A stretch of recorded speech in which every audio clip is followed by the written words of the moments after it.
So divine indifference is not like, there's no sense in here that something doesn't matter or I don't care. Because I don't care, I don't give a damn, that is not spiritual freedom. That's actually the teenager in us, fed up and being reactive. So true embodied divine indifference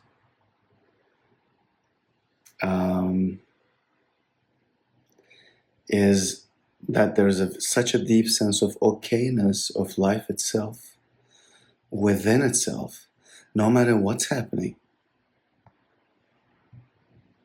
There is such a sense of sacredness of life itself, within itself, no matter what is happening.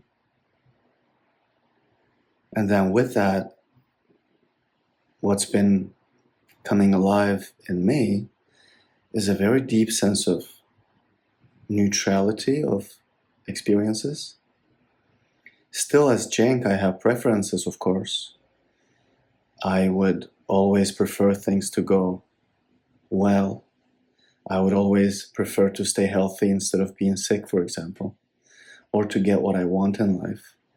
And at the same time, there's a deep sense and an intuitive knowing, an embodied, intuitive, deep knowing that ultimately all experience is empty. What that means is all experience, every experience is empty of ultimate significance and ultimate fulfillment.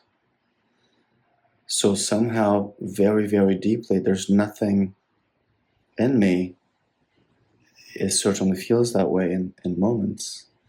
There's nothing in me that is waiting for, hoping for the next experience somehow to fulfill me, to give me some kind of ultimate satisfaction. And so all experiences are seen across the board. The whole spectrum of every experience is seen as being empty of ultimate significance and ultimate fulfillment. In other words, the deep, deep freedom and peace and inner well-being that we are looking for is not to be found in the next experience. That started in me as a whisper, and it's becoming a thunder in my experience of moment-to-moment life. It's just beginning to assert itself more and more and more. And with that comes this divine confusion. But not as an ignorant confusion, not as like I don't feel like a sick person or someone who's incapable, but there's a divine confusion that Rumi talks about. He says, I don't know who I am. I'm lost in this divine confusion, in love with all there is, yet free at the same time, free from everything, and yet intimately participating in everything, both. Being in this world, but not of it. So, this is impossible to explain because it's also impossible to understand. And it's not like somehow I understand this. It's just that I'm only translating into thought, into words, what cannot be thought about, what cannot be put into words. So it's a sensing first, and then the sensing comes up into the mind, and then words come out. But words can never fully describe, even come close to that much, to what they're pointing at. This is not something that I understand. This is not even something that I'm trying to make sense of necessarily, because that's irrelevant. And it is seen as unnecessary. And yet there's still a desire for life itself to speak about itself.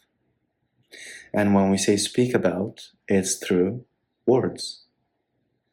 And so here are some words about this that cannot even be thought about. Because thought and this, they're not even in the same domain of existence. They don't even belong in some ways to the same level or dimension of being. So, this profound ease and neutrality, it's as if nothing matters, but it's not like a reactive attitude of nothing matters, not like a teenager or not like a depressed person. It's alive. It is its own source of well-being. There is a profound sense of okayness no matter what happens, inside and outside. It redeems life. It redeems the so-called bad and ugly sides of life. It redeems our own humanity.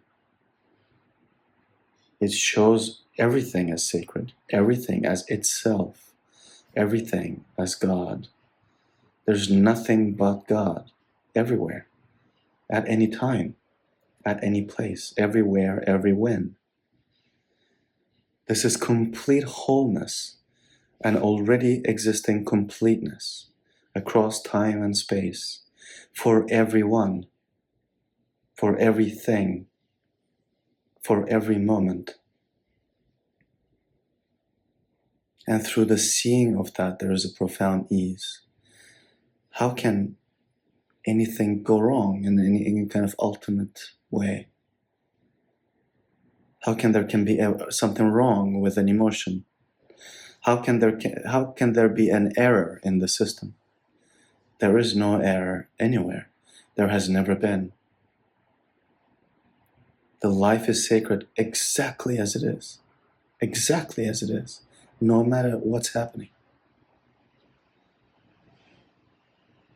So this is life beyond self-centeredness. Not only ego-centeredness, but life beyond the locus of attention as me and my preferences, even my soul desires. All of that gets decentralized. This is life living itself and still speaking as a unique individual, as a differentiated, let's say, soul, unique soul essence. And in this, spirit is universal consciousness. Spirit is life.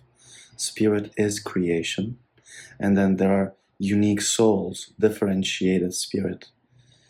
Unique souls. Soul, not in the sense that there is some ghost that lives in this body. No, not like that. Soul as the unique expression of life, as Cenk, as somebody, as the other person, as the other person. Even as things, as the cup where I pour my tea, as the monitor that I'm looking for, as my hand, as this differentiated being. So everything happens in the same way that it's ever happened, at a practical level. Nothing has changed. Nothing has changed. Yet everything is different. The very quality with which this specific human being is moving in the world is so radically different. And every next day, every following day, it's as if this new paradigm is taking me in. And the experience of me in here is a loss. It's as if I'm losing everything. As Cenk, the experience is profound loss. Loss of what I thought was life is all about. Loss of direction, even sometimes. Loss of a sense of purpose.